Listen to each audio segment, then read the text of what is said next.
کوئی نرمی نہیں.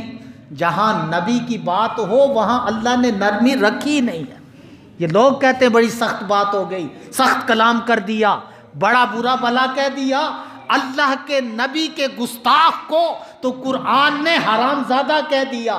اس سے بڑی دنیا میں کوئی گال نہیں ہو سکتی. یہ قرآن نے کہہ دیا، اور اس سے بڑھ کر سختی کچھ ہو ہی نہیں سکتی کہ کسی کو کہا جائے تو اپنے باپ کا نہیں.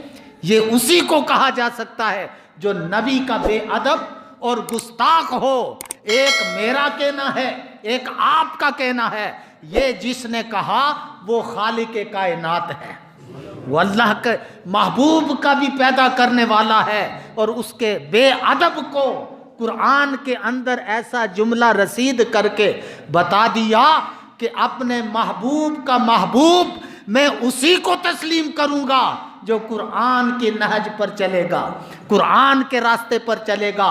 جہاں میرے محبوب کی بات آئے گی، سخت کلامی سے، جتنی سختی سے پیش آنے کی ضرورت ہے اسی طرح وہ پیش آئے گا، تب میرے محبوب کا محبوب بنے گا. جب دروازہ کھلا کوئی خوش آمدی نہیں کہ کافروں کا سردار آ گیا. یہ خوش آمدیاں آج کے بادشاہ وزراء صدور کرتے ہیں. سکھ آ جائیں تو بارڈروں پر پہنچ جاتے ہیں، انہیں سلوٹ کرتے ہیں، سلامیاں پیش کرتے ہیں. یہ آج کا مسلمان ہے. ابو بکر صدیق وہ مسلمان تھے کہ کافروں کا سردار آیا، دروازہ کھولا تو پہلی کلام یہ تھی کہ اے بے ایمان تو کیسے آ گیا؟ میرے آقا کا گستاخ اور بے ادب میرے دروازے پر کیسے آیا؟ اس نے خوش آمدی کی. سردار تو تھا لیکن حکمتوں کا بے تاج بادشاہ بھی تھا. کہا کہ یہاں سختی نہیں، نرمی سے ابو بکر صدیق پر حملہ ہوگا. لیکن وہ میں اور آپ نہ تھے، سامنے ابو بکر صدیق کی ذات تھی. کہا بے ایمان تو کیسے آ گیا؟ اس نے کہا کہ آج میں آپ کو بتاؤں گا ایک ایسی بات حکمت بھری کہ جو ہم کہتے تھے، جو رسولوں کا انکار کرتے ہیں، آج وہ بات سچی ہو گئی اور تو بھی اس کی تصدیق کرے گا. کہا کہ کیا بات ہے؟ ابو جہل نے کہا کہ مجھے ایک مسئلہ درپیش ہے.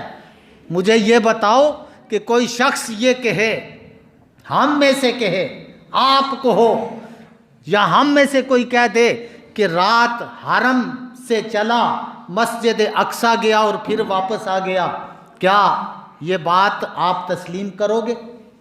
ابو بکر صدیق کی صداقت، فہم و فراست پر قربان جائیں.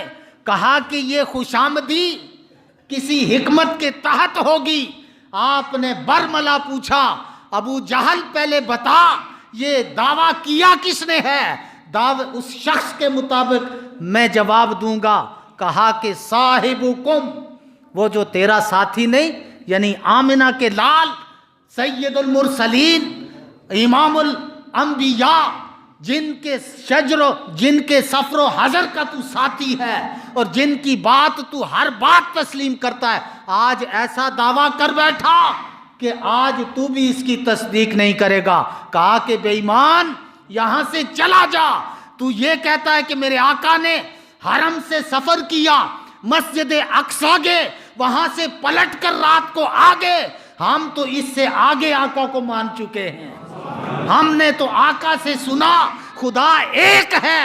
ہم نے انکار نہیں کیا، مان لیا کہ اس شخص نے یہ پیغام دیا جس نے ہمیشہ سچی بات کہی ہے. اب ہم تو اس سے آگے کی بات مان چکے ہیں.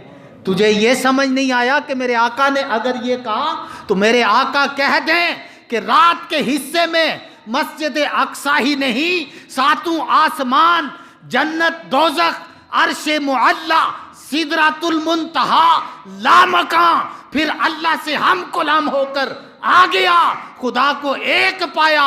ہم تو اس کی بھی تصدیق کرنے والے ہیں.